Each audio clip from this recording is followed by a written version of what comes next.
Hey, welcome back to the South Stands, a Buckeye football podcast by Ohio State fans for Ohio State fans from the West Coast. I'm your host, Zach Moore. Today is Sunday, November 12th, 2023, and I'm here with a few thoughts from number one Ohio State's impressive 38-3 drubbing of Michigan State in the Horseshoe last night. I would call this an eye test game for the Buckeyes. Because, we know what Michigan State is. It's been a rough season for the Spartans. We know they weren't going to pose any kind of real threat to the Buckeyes last night. But, did the Buckeyes look the part against an inferior opponent? I think we can say emphatically the answer is yes. And the Buckeyes made quick work of the Spartans, had almost all their key starters on the bench by the middle of the third quarter. That is exactly how Chad and I drew it up in our pregame pod. My score prediction for this game was Ohio State 42-9, so not too far off the final score 38-3, though I think I was entirely too generous to the Michigan State offense with that prediction. Now, I said in our preview pod, play to your standard, Ohio State. Get your starters out of the game as quickly as you can and avoid injuries. Mission accomplished.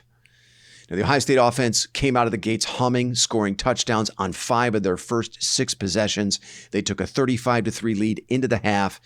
In just about 3 quarters of work, Kyle McCord finished the night with a career-high 24 of 31 for 335 yards passing and 3 touchdown passes. He was not sacked. He was barely touched all night, in fact. I thought the offensive line did a great job of protecting him against a pretty respectable Michigan State pass rush that came into the night 24th nationally in quarterback sacks.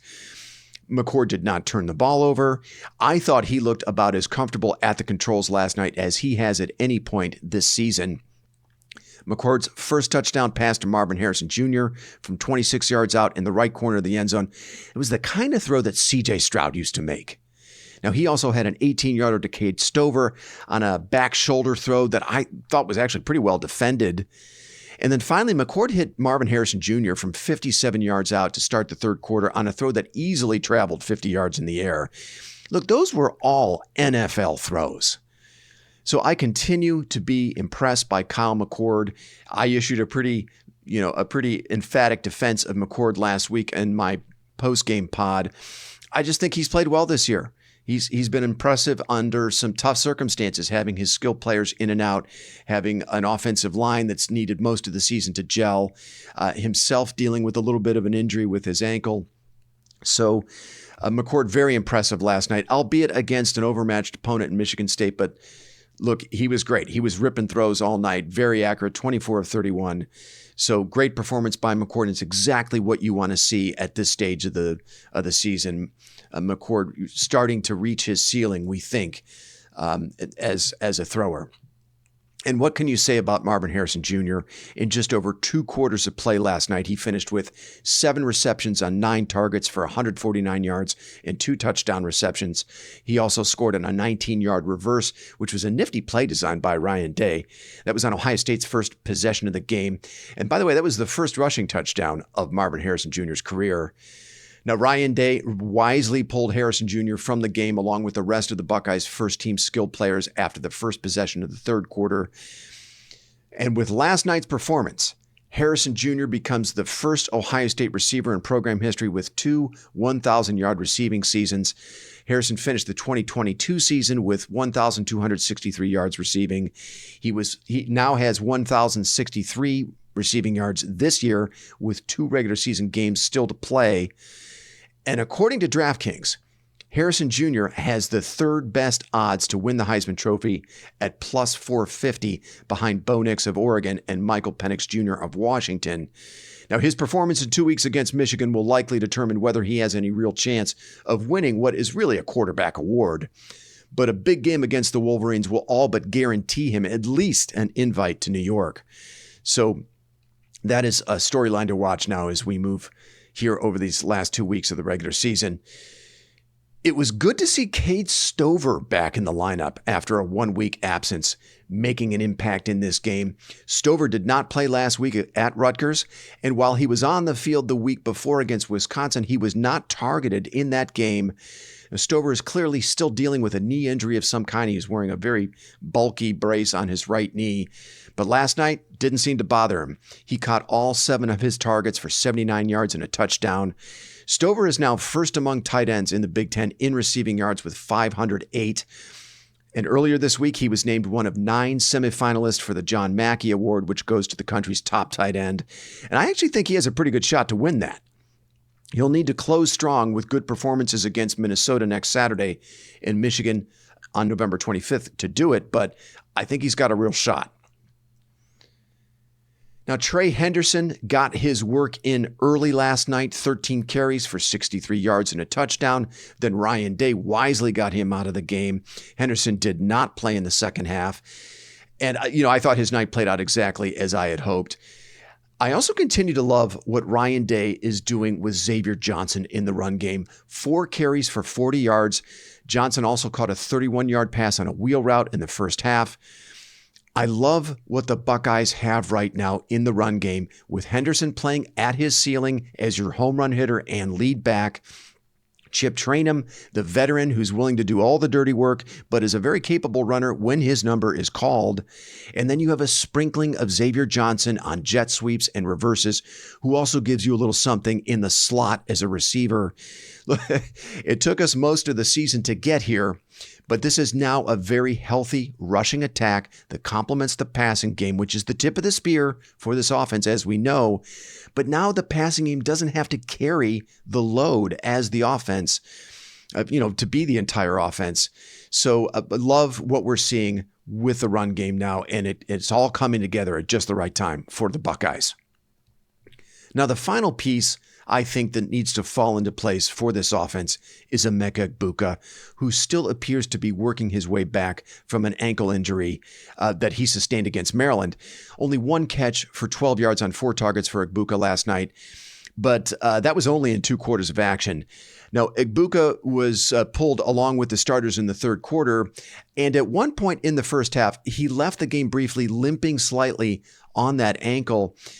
He's in a bit of a tough spot, wanting to shake off the rust and get his timing back. So he's going to need some playing time, but that ankle still appears to be bothering him a little bit. Look, the Buckeyes are going to need him in 2 weeks against the country's #1 pass defense in Michigan. I'm really hopeful he can, get somewhere close to 80 to 90% for that game against Michigan. Now, the defense was shorthanded again last night. No Lathan Ransom, who appears to be done for the season. He was on the sideline in a walking boot using a scooter to move around. Ryan Day said in the postgame about Ransom's injury that it is, quote, longer term. It's like, no shit, Sherlock. I would assume Ransom's 2023 season is over, and it's a damn shame. He was having an all Big Ten season before he got hurt. The Buckeyes were also without Tommy Eichenberg, who's dealing with what we think is an arm injury of some kind. They were also down Josh Proctor. He did not play yesterday, and I'm guessing he did not clear concussion protocol after the hit that he took last week against Rutgers. Ryan Day said in the postgame that he expects Eichenberg and Proctor to be back, I think, next week. So Sonny Styles slid into the bandit role for Ransom, and I thought he played really well yesterday. Styles finished the night with a sack and a solid PFF grade of 72.4. True freshman Malik Hartford stepped in for Proctor as the adjuster last night. He was pretty solid. Hartford finished the night tied with Cody Simon in snaps played with 49. He had 4 tackles and a decent PFF grade of 64.6. And most importantly, he did not make any mistakes on the back end that might have allowed a cheap score for Michigan State. Now, Cody Simon stepped in for Tommy Eichenberg and finished the night tied with Davison Igbinosun as Ohio State's leading tackler with 5. But his PFF grade was awful. Simon finished with the defense's second worst PFF grade of 51.2. I think the PFF grades are still being tabulated, but as of right now, 51.2, that's the second worst overall grade for Ohio State defenders yesterday. And his grade of 35.1 for rush defense was the worst on the team. And I thought early in the game, it looked like Simon and Steele Chambers were out of position several times, and that allowed Michigan State tailback Nathan Carter to pop a couple of healthy runs, including a 27-yarder. Michigan State came into last night ranked in the 100s in rushing offense. They are not a good rushing team. And last week, we know the Buckeyes allowed 232 yards rushing to Rutgers. We remember back in September, Notre Dame also had some success running the football against the Buckeyes, especially in the second half. The Buckeyes are going to need a healthy Tommy Eichenberg back for Michigan, period, full stop. It's going to be an all hands on deck kind of an effort from the Buckeye defense against the running threat of Blake Corum, Donovan Edwards, and J.J. McCarthy on November 25th. Michigan will almost assuredly attempt to beat the Buckeyes in much the same way they ground down Penn State yesterday in Happy Valley. Now, more on that game in a minute. Of the starting 11, Davison Igbinosun had probably the best night against Michigan State. He finished with the defense's second highest overall PFF grade of 80.5. He finished with the defense's highest grade for tackling of 81.1 and highest grade for coverage of 80.5. I think that might have been Igbinosun's best game as a Buckeye last night against the Spartans. I think Igbinosun is an underrated player for this defense. Now, I know he can get a little handsy in coverage at times, but he's never out of position. And he's not afraid to stick his face in a fan against the run. He's just the type of corner you need in the Big Ten against an opponent like Michigan that's going to run the ball. You got to have reliable tacklers at the second level against a player like Blake Corum. And I also just love Igbinosun's swagger. So love what I saw to Igbinosun last night. I also like what I saw to Ty Hamilton. He played very well. In 31 snaps, Hamilton finished with the defense's highest overall PFF grade of 82. He also finished with the highest grade for pass rush of 87.9. Those were Hamilton's two highest PFF grades of the season, and he finished the night with a team-high 4 quarterback pressures. JT Tuimoloau also had 4 pressures. You know, it's hard to judge the performance of the defense against an opponent as overmatched as Michigan State. But, you know, down 3 key starters in Eichenberg, Proctor, and Ransom, there might have been a little funny business if the Buckeyes weren't focused. And that did not happen last night. And if you think about it, in some of these similar games, you know, last season, you would get 1 or 2 lapses that would result in a cheap score for the opponent. I mean, if you think about it, in Ohio State's 10th game last year, which was Indiana, that game was also played in the shoe. The Ohio State defense gave up a 49-yard pass play and a 44-yard run in that game. We did not see anything like that last night, though it might have been very easy to lose focus with a 35-point halftime lead and with so many young players getting snaps in the second half last night. But that did not happen. The defense played to its standards, and that's all I wanted to see. Okay, I want to spend a few minutes on Michigan-Penn State. As I'm sure you're all well aware by now, the Big Ten suspended Jim Harbaugh for the remainder of the regular season for the impermissible advanced scouting and sign-stealing ring orchestrated by former staffer Connor Stalions. Harbaugh will not be permitted to be on the sidelines for the rest of Michigan's regular season games, though he is permitted to coach in practices during the week leading up to each game. Michigan has filed an injunction in the hopes that Harbaugh can get back on the sidelines for the game against the Buckeyes on November the 25th. We will see how that plays out. Now, Harbaugh was not on the sidelines yesterday against Penn State. Offensive coordinator Sherrone Moore was elevated as head coach for that game, and predictably, it did not matter because, as is well documented, James Franklin cannot coach his way out of a paper bag against top 10 opponents. And the Penn State offense, while not without talented players, is hot garbage. Michigan wins it 24-15. Yes, 24-15 was the final. Though Penn State had their opportunities, but failed at pretty much every single turn to capitalize on those opportunities. Untimely penalties, questionable play calling, no discernible plan for Drew Aller in the passing game. Katron Allen, who averaged 6 yards per carry in this game, was criminally underutilized. Only 12 carries for Allen. And a hyper-aggressive Penn State defense that did not account for cutback lanes allowed Blake Corum and Donovan Edwards to run right past them for explosive runs over and over again. J.J. McCarthy did not have to attempt a pass in the second half yesterday for Michigan to win this game. The Michigan offensive line was having trouble holding up in pass protection against the Penn State pass rush in the first half. So Sherrone Moore shut down the passing game the rest of the way.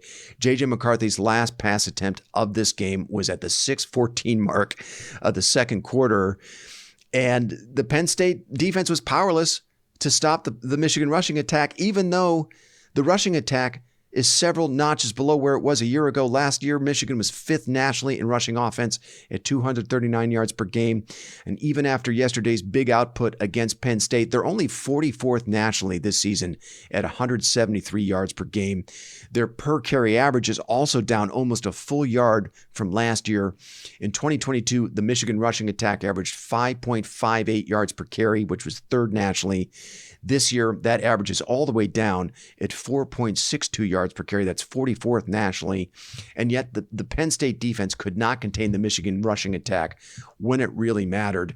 The Michigan rushing attack went off yesterday to the tune of 227 yards on 46 carries, 4.9 yards per attempt.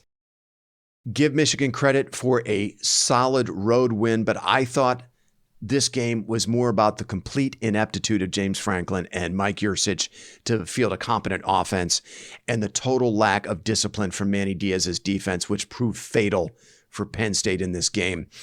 Michigan did not beat themselves. They took advantage of every single Penn State mistake, whether it was a coaching or player execution mistake. Give him credit. Blake Corum was good, 26 carries for 145 yards rushing. Those were both season highs for Corum, but 44 yards of that rushing total came on a play where Penn State failed to seal off the cutback lane. Corum bounced it to the outside for the long run, and outside of that run, Corum only averaged 4 yards a carry. J.J. McCarthy finished the day with 8 pass attempts. As I said, he did not throw a pass after the 6-minute mark of the second quarter. I mean, somehow that is being celebrated as some great accomplishment, but I think Sherrone Moore did that out of necessity. I mean, and look, I understand the Penn State pass rush is good, but your offensive line has won the last 2 Joe Moore awards, and you're telling me you can't trust them in pass protection to the extent that you do not throw a pass in the second half? And look, I mean, according to PFF, McCarthy was pressured on 7 of those 8 pass attempts. He was sacked once. He barely escaped a second sack, and nearly threw an interception on the play, throwing the ball just over the line of scrimmage as he was being pulled down. I mean, the ball was tipped by a Penn State linebacker, I think, on the play, very close to getting intercepted. And I actually would not be surprised if that was the throw that caused Sherrone Moore to shut down the passing game the rest of the afternoon. And if you look back at the Purdue game the previous week, the Boilermakers had 22 pressures on J.J. McCarthy. They sacked him 3 times. So it seems like there could be a little something in pass protection that the Ohio State defense might be able to exploit on November the 25th. We'll have a lot more to say about that in the coming weeks. So, look, Michigan passes their first real test of the season. In the postgame, there were crocodile tears from Sherrone Moore, who acted like he just coached Team USA to a win over the Russians in the 1980 gold medal game.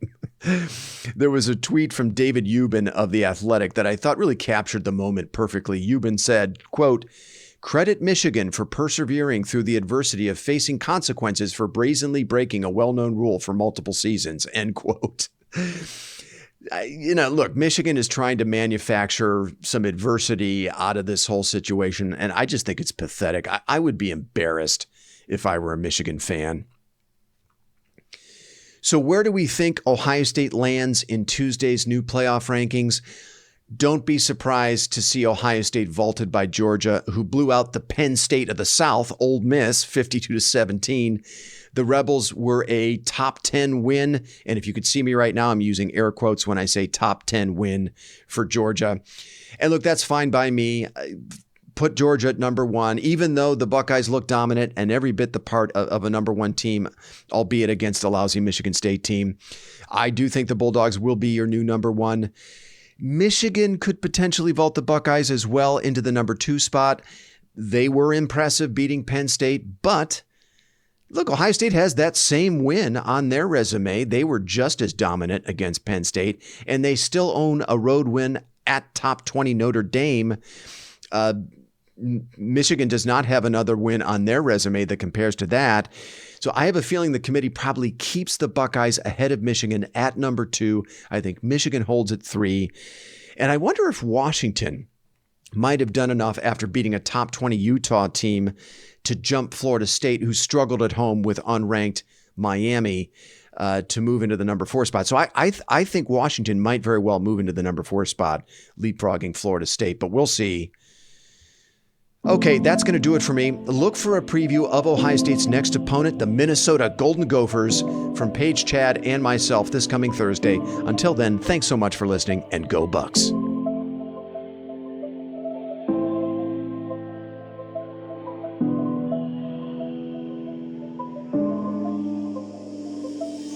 You've been listening to The South Stands, a Buckeye football podcast.